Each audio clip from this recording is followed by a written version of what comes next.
इस नए साल की शुरुआत में हम बात करेंगे विपक्ष के सबसे बड़े दल समाजवादी पार्टी के मुखिया अखिलेश यादव की। उनके लिए साल 2022 का राजनीतिक सफर बेहद ही उतार चढ़ाव वाला रहा। बीते 5 सालों में अखिलेश यादव ने अपनी राजनीतिक उठान के लिए क्या नहीं किया, बावजूद इसके वो यूपी की राजनीति में कोई गुल न खिला पाए। अखिलेश की जुगलबंदियों की बात करें तो राजनीति में उठान में वो कांग्रेस से गठबंधन कर चुके हैं और विधानसभा चुनाव लड़ चुके हैं। फिर भी उसके बाद लोकसभा चुनाव के टाइम पर भी मायावती के साथ अखिलेश यादव ने गठबंधन किया और बीते साल 2022 में उन्होंने राष्ट्रीय लोकदल सहित कई अन्य दलों के साथ गठबंधन किया, लेकिन फिर भी अखिलेश यादव कोई खास कमाल न दिखा पाए। सत्ता हासिल करने की मंशा पर जनता ने पलीता लगा दिया। यही वजह है कि बीते विधानसभा चुनावों में अखिलेश यादव के साथ मिलकर विधानसभा चुनाव लड़ने वाले सुहेलदेव भारतीय समाज पार्टी के मुखिया ओम प्रकाश राजभर अब अखिलेश यादव के खिलाफ आग उगल रहे हैं। उत्तर प्रदेश की राजनीति में अखिलेश यादव के खिलाफ ही विपक्ष के नेता क्यों मुखर हैं? हालांकि साल 2022 में यूपी में सपा और भाजपा के लिए किसी न किसी केस में फायदा मिला, लेकिन उतना नहीं जितना कि भाजपा को मिला। वहीं कांग्रेस और बसपा का खाता तो खुल ही नहीं पाया। सभी 10 विधानसभा सीटों पर 2022 के चुनाव में बसपा को हार का सामना करना पड़ा और कांग्रेस को अपनी जमानत तक नहीं बचा पाई। बसपा के सिंबल से 2 बार के विधायक रहे शाह आलम उर्फ गुड्डू जमाली ने विधानसभा चुनाव में असदुद्दीन ओवैसी की पार्टी से और लोकसभा के उपचुनाव में फिर से बसपा में घर वापसी करके अपनी किस्मत आजमाई, लेकिन दोनों बार उन्हें हार का सामना करना पड़ा। तो वहीं अगर पड़ताल की जाए तो पता चलता है कि 2012 में मुलायम सिंह यादव ने अचानक से अखिलेश यादव को अपनी विरासत सौंप दी थी। 5 साल तक अखिलेश यादव सीएम की कुर्सी संभाली, लेकिन उसके बाद अपने बलबूते पर दोबारा सत्ता हासिल न कर पाए। उसके बाद बात आई 2017 के विधानसभा चुनावों की। तब भी मुलायम सिंह यादव के मना करने के बाद भी उन्होंने कांग्रेस से हाथ मिला लिया।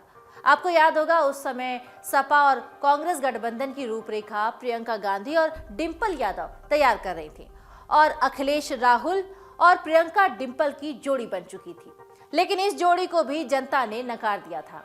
अब उसके बाद बारी आई 2017 के विधानसभा चुनाव के दौरान एनडीए गठबंधन यानी बीजेपी प्लस को कुल 325 सीटें मिली थी। इनमें से अकेले बीजेपी ने 384 सीटों पर अपने उम्मीदवार उतारे थे, जिसमें 312 सीटों पर जीत हासिल की थी। वहीं बीजेपी गठबंधन की अन्य 2 पार्टियों में अपना दल ने 11 सीटों पे और 9 सीटें और भारतीय सुहेलदेव समाज पार्टी ने 8 में से 4 सीटें जीती थी। वहीं मुख्य विपक्षी दल के रूप में सपा और कांग्रेस को जनता ने पूरी तरीके से नकार दिया था। तब इस गठबंधन को मात्र 54 सीटों के साथ संतोष करना पड़ा था। कांग्रेस को चुनाव में 114 सीटों में केवल 7 सीटों पर ही जीत मिली। वहीं समाजवादी पार्टी को 311 सीटों में से केवल 47 सीटों पर जीत मिली। उसके बाद लोकसभा चुनाव में अखिलेश ने मायावती के साथ गठबंधन किया, लेकिन इस जोड़ी को भी जनता ने नकार दिया। लेकिन वहां भी अखिलेश की प्लानिंग फेल हो गई और उसके बाद बसपा की मुखिया मायावती ने अखिलेश से दूरी बना ली।